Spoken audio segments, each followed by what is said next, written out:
So unit cost allows a firm to see how cost effective they are. It also allows them to identify as to whether they're achieving economies of scale or possibly suffering from diseconomies of scale. So a unit cost is the total expenditure incurred by a company to produce, store and sell one unit of a particular product or service. The way you calculate it is simply your total costs divided by your output. Now, all this information might be given to you in a case study, or you might have to calculate your total costs in order to carry out this formula. But either way, it's actually a really simple formula to get unit costs, just your total cost divided by your output. So we'll practice this now. So as we can see, there's a range of different units, ranging from 1 unit all the way to 1,300.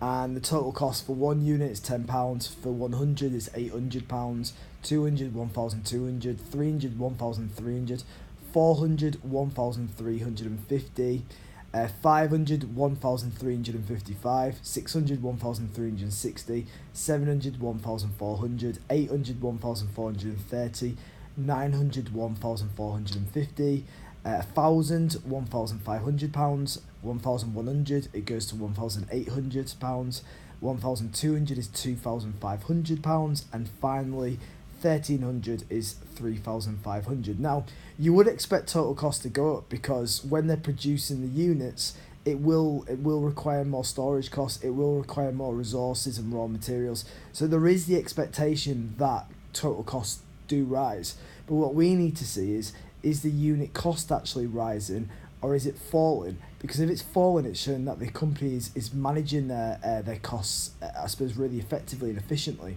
So what I want you to do now is I want you to pause the video and I want you to use the formula of total costs divided by output.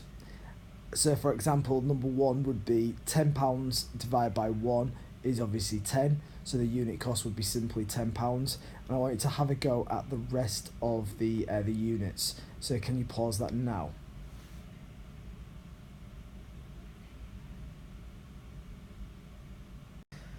So what you should have got is the following. So for 800, in terms of pounds for total costs in units of 100, it was £8. And then what you find is that the business is being cost effective because the more units they produce, even though their total costs are rising, their unit costs are actually falling. So from £8 down to £6, down to £4.33, and so on. So that is an example of economies of scale, where even though they're increasing their units, their average unit costs are actually falling at the same time.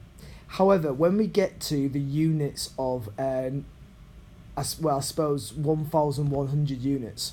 So if we ever look at 1,000 units and the total cost being £1,500, we can see that the average unit cost was at its lowest at £1.50.